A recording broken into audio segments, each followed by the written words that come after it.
श्री गणेशाय नमः. श्री पांडव प्रताप कथासार अध्याय 28. सत्यवान सावित्री कथा. पांडवांची तीर्थयात्रा व जटासूर वध. लोमेश ऋषीसह तीर्थयात्रा करीत असता धर्माने एकदा लोमेश ऋषीस असा प्रश्न केला की द्रौपदीप्रमाणे पूर्वी कोणी पतिव्रता स्त्री होऊन गेली होती का? तो म्हणाला, होय, भद्र देशाचा अश्वपती या नावाचा एक राजा होता. त्याला सावित्री देवीच्या रूपाने एक कन्या झाली. तिचे नाव होते सावित्री. तिच्याविषयी त्याला दुसरे काहीच अपत्य नव्हते. ती मुलगी रूपाने सुंदर होती. ती उपवर झाल्यावर राजाने तिला योग्य पती मिळावा म्हणून पुष्कळ खटपट केली, परंतु मनासारखा नवरा मिळेना. म्हणून राजाने शेवटी तिलाच योग्य नवरा पाहण्यास सांगितले. त्यावरून ती बरोबर थोडेसे सैन्य घेऊन पुष्कळ देश फिरली.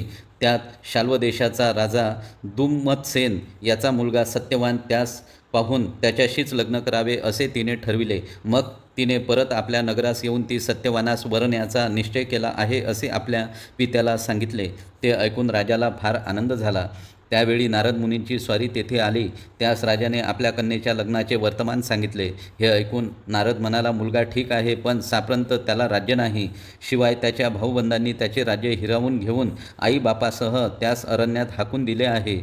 त्याचे आई बाप फार वृद्ध असून बापाचे तर डोळे गेलेले आहेत.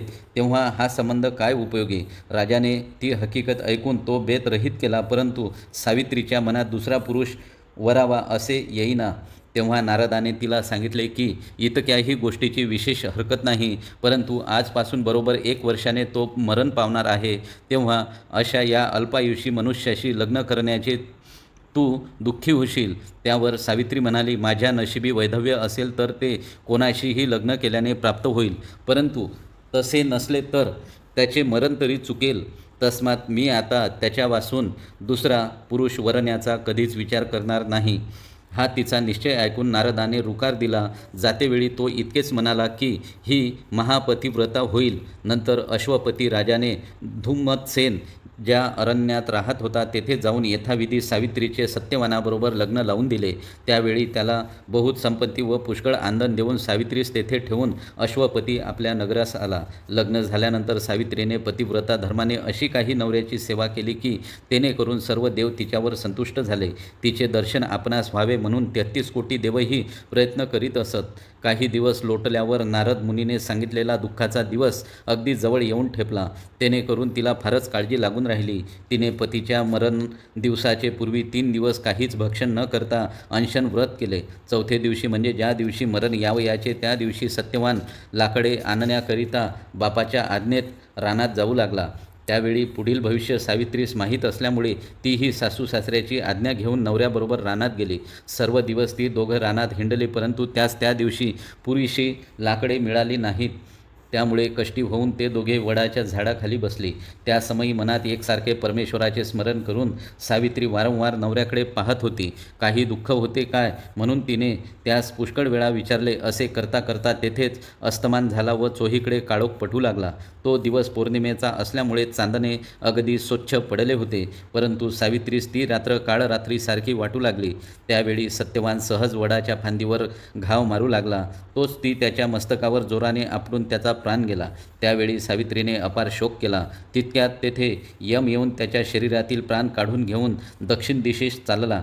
हे पाहून सावित्रीने त्यास नमस्कार करून तुम्ही कोण व तुमचा येण्याचा हेतू कोणता असे विनयपूर्वक यमास विचारले. तो म्हणाला, माझे नाव यम. तू महापतिव्रता आहेस म्हणून तुझ्या नवऱ्याच्या अंतकाळी त्याचे प्राण नेण्याकरिता मी स्वतः आलो व तू पुण्यशाली असल्यामुळे तुझ्या दृष्टीस पडलो. इतके बोलून तो पुढे चालला. तशी तीही त्याच्या मागून जाऊ लागली. यमाने पुष्कळ प्रकारे तिची समजूत घेतली व परत जाण्यास सांगितले, पण ती परत जाईना. शेवटी यमाला तिची कीव येऊन पतीच्या प्राणा वाचून दुसरा काही वर माग असे त्याने तिला म्हटले. तेव्हा तिने आपल्या सासऱ्यास डोळे द्यावे असे वरदान मागितले. यम तथास्तु म्हणून पुढे चालू लागला, तर ती परत फिरेना. तेव्हा त्याने आणखी वर माग असे म्हटले. सावित्रीने दुसऱ्या वराने सासऱ्याचे राज्य, तिसऱ्या वराने बापास 100 पुत्र व 4थ्या वराने आपणास ह्याच जन्मात अखंड सौभाग्य व 100 पुत्र मागून घेतले. तेव्हा यमाने म्हटले, तू सत्यवानाच्या शरीरास स्पर्श करताच तो जिवंत होईल व तुझ्या पित्यास तसेच तुलाही 100 पुत्र होतील. तसेच शत्रूने हिरावून घेतलेले तुमचे राज्य परत तुमच्या हाती येईल. इतके बोलून यमधर्म गुप्त झाला. नंतर सावित्रीने सत्यवानाच्या शरीरास स्पर्श करताच जसा एखादा मनुष्य झोपेतून जागा व्हावा तसा सत्यवान खडबडून उठला व सावित्रीला म्हणाला, मी निद्रिस्त असता कोणी भयंकर पुरुष मला ओढून नेत आहे असे वाटले, परंतु याने मला सोडल्यामुळे मी आता जागा झालो आहे. तेव्हा सावित्रीने झालेले वर्तमान सत्यवानास सांगितले. ते ऐकून त्याला आपल्या स्त्रीच्या पतिव्रत्याचा फार आनंद झाला. नंतर ती उभयता परत घरी येण्यास निघाली.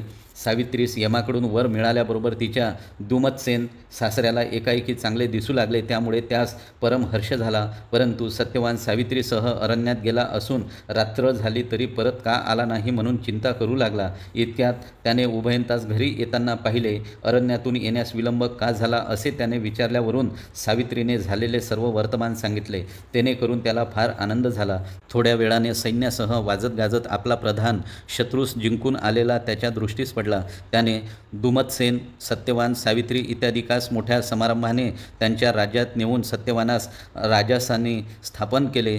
पुढे सावित्रीस 100 पुत्र झाले. त्यावेळी आपल्या कन्येची कीर्ती ऐकून सावित्रीचा बाप अश्वपती राजाही तेथे आला. त्यालाही 100 पुत्र झाले. सत्यवानाने सावित्रीसह 400 वर्ष राज्य केले. ही कथा ऐकून धर्मराजास परम संतोष झाला. धर्मादी पांडव पुढे क्रमाक्रमाने तीर्थे करीत करीत काशीस आले. तेथून गयेस गेल्यावर तेथे धर्माने गयावर्जन केले. पुढे प्रभासती तीर्थावर आले असता त्या ठिकाणी त्यांची व यादवांची भेट झाली. पुढे जाता जाता गंधमादन नावाचा पर्वत लागला. तेथून जात असता प्रचंड वारा सुटल्या कारणाने मोठमोठे वृक्ष देखील मोडून पडू लागले. धुळीमुळे सर्वांचे डोळे भरून गेले. त्या प्रसंगी भीमाने आपल्या घटोत्कच पुत्राचे स्मरण करताच त्याने पुष्कळ राक्षसासह येऊन त्या तुफानातून सर्वात सोडविले. नंतर पांडव तेथून बद्रिकाश्रमी गेले. जवळच अलकनंदा नावाची एक नदी वाहत होती. तिच्या प्रवाहातून 1000 पाकळ्यांचे एक कमळाचे फूल वाहत चालले होते. त्याचा सुवास चोहोकडे पसरला होता. ते फूल पाहून द्रौपदीने तशी फुले पूजेकरिता आणण्याबद्दल भीमास सांगितले. फुले आणण्याकरिता भीमसेन निघाला. तो मार्गातून जात असता एके ठिकाणी मारुतीची व त्याची गाठ पडली. त्यावेळी मारुती एका डोंगरावर बसला होता व त्याने आपले शेपूट दुसऱ्या बाजूस लांबवर पसरवले होते. तेने करून रस्त्या अडविल्यामुळे भीमाने त्यास ते शेपूट बाजूला घेण्यास दरडावून सांगितले. तेव्हा मारुती म्हणाला, मी आता म्हातारं झालो आहे. माझ्याने ते उचलवत देखील नाही. तर तूच एवढे कृपा करून एका बाजूला ठेव. हे ऐकून भीमाने ते शेपूट उचलण्याकरिता सर्व शक्ती खर्च केली तरी ते जागचे आलेना. तेव्हा भीम त्यास शरण गेला. त्यावेळी भीमाच्या आग्रहावरून मारुतीने लंकेत जाण्याच्या वेळचे भयानक रूप त्यास दाखविले. तेथून जवळच कुबेराची जी सुंदर बाग होती तेथे फुले आहेत असे समजल्यामुळे भीम तिकडे गेला. त्या बागेच्या रक्षणार्थ कुबेराने काही राक्षस ठेवले होते.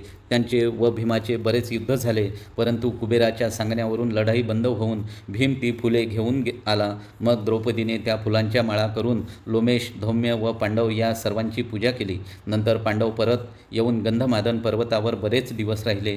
तेथे जटासूर या नावाचा एक राक्षस ब्राह्मण वेशाने पांडवांच्या आश्रित ब्राह्मण मंडळीत राहिला होता. ते कोणाच्याही लक्षात आले नव्हते. द्रौपदीस पळविण्याचा त्याचा विचार होता. भीम व घटोत्कच मृगया करण्याकरिता रानात गेले. ही संधी साधून जटासुराने बाकीच्या तिघासह द्रौपदीस पळविले, पण बेट्याचे आयुष्य संपले होते. तो ज्या मार्गाने त्यांना घेऊन जात होता त्याच मार्गाने भीम व घटोत्कच परत येत होते. त्यांनी हा प्रकार पाहताच जटासुराबरोबर युद्ध करून भीमाने त्याचा प्राण घेतला. नंतर धर्म सर्वासह तेथून निघून माल्यवंत पर्वतावर आला. तेथून कुबेराचे नगर दिसत होते. ते पाहत असताना कुबेराचा पुत्र मणिमंद बरेच सैन्य घेऊन तेथे आला. तेथे भीमाचे व त्यांचे युद्ध जुंपले. हे वर्तमान कुबेरास समजले. कुबेर पांडवांचा महिमा जाणत होता. त्याने तत्काळ येऊन युद्ध बंद केले व तो नम्रतापूर्वक पांडवास भेटला. तेने करून पांडवासही फार आनंद झाला. नंतर पांडव तेथून पुढे चालले. येथे अध्याय 28 समाप्त.